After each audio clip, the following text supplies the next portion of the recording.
भजे व्रजे कमण्डनं समस्तपापखण्डनं स्वभक्तचित्तरञ्जनं सदैव नन्दनन्दनं सुपिञ्चगुच्छमस्तकं सुनादवेणुहस्तकम् अनाङ्गरङ्गसागरं नमामि कृष्णनागरं नमामि कृष्णनागरम्।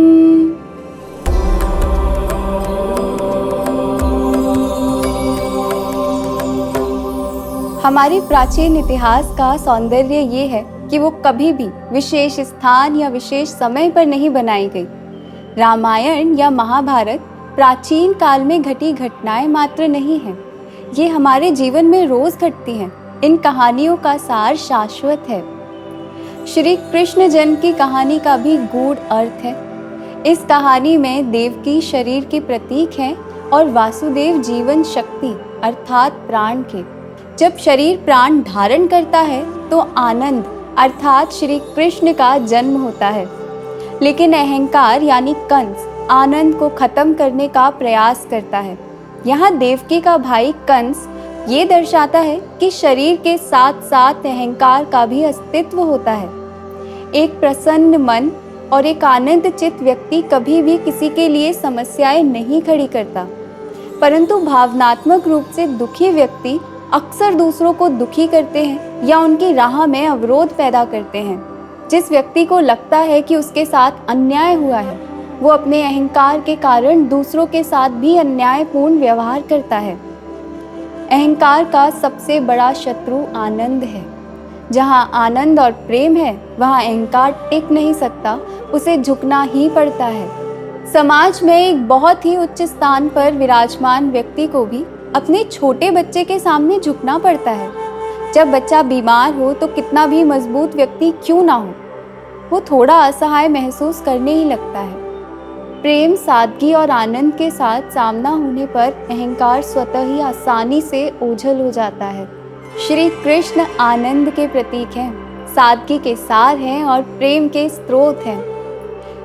कंस के द्वारा देवकी और वासुदेव को कारावास में डालना इस बात का सूचक है कि जब अहंकार बढ़ जाता है तब शरीर एक जेल की तरह हो जाता है।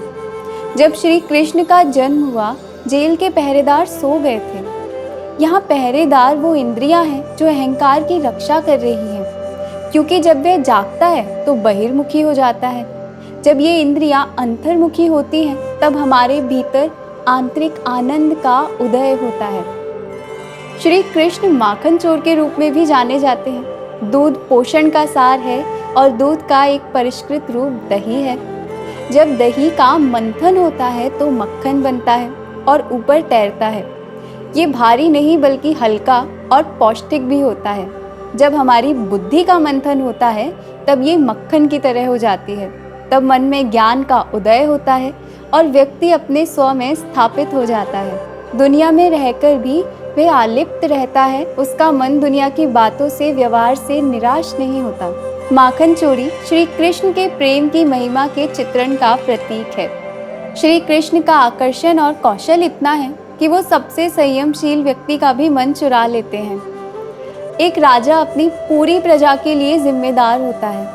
वो ताज के रूप में इन जिम्मेदारियों का बोझ अपने सिर पर धारण करता है, लेकिन श्री कृष्ण अपनी सभी जिम्मेदारी बड़ी सहजता से पूरी करते हैं, एक खेल की तरह।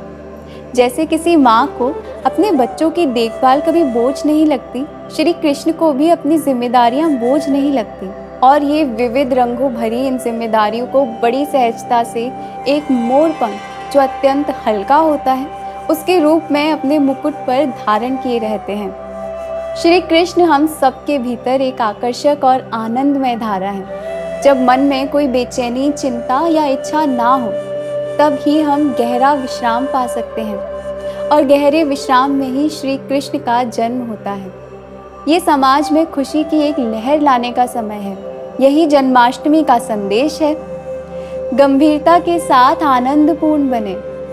इस जन्माष्टमी पर सभी योगेश्वर श्री कृष्ण को अपने अंतःकरण में अनुभव करने का प्रयास करते हैं।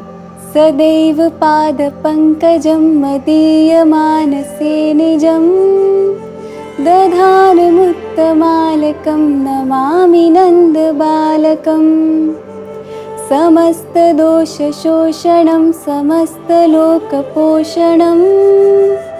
समस्तगोपमानसं नमामि नन्दलालसं नमामि नन्दलालसं। जय श्री कृष्ण।